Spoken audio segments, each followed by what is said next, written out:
Ford Bronco Sport is actually a different chassis from the Ford Bronco, both of which Ford launched as part of a growing family of Bronco makes and models. This one is more of an SUV, more in the crossover sense, less in the Jeep sense.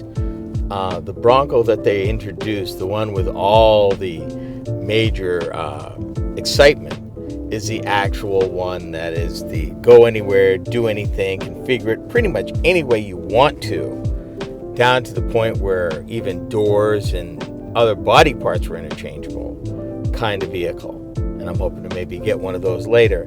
This, however, is to catch everybody else. For those who like the idea of a Bronco, but maybe aren't as extreme as the reimagined concept is.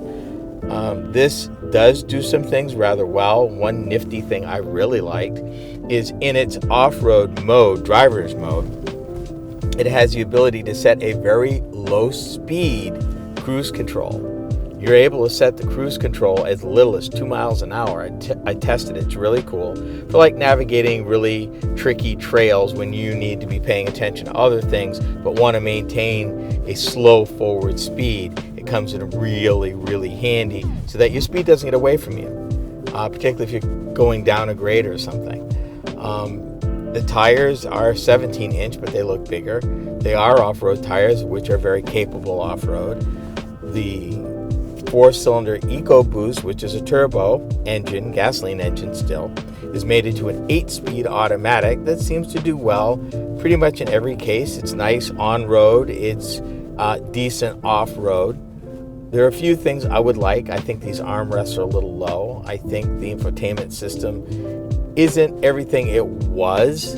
I think I don't know. I wasn't really thrilled with it, although the speakers were amazing. The sound quality is amazing in this car. One other interesting thing of note has to do with the back hatch.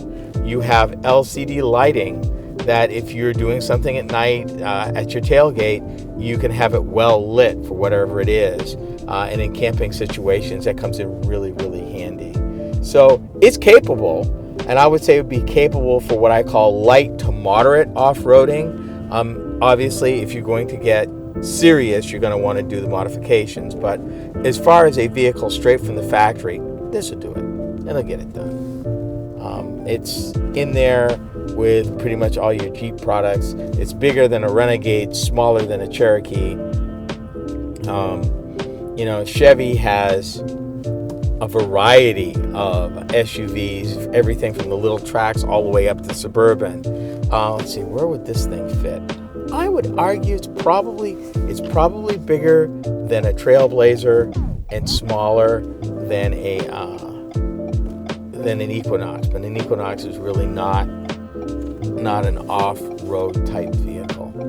So yeah, I think Ford will do fine with this. Although I don't know. For me, it's not my cup of tea, but that's me. For those people who do want to bask in the Bronco aura, this would be a good choice if you're not an extreme off-roader.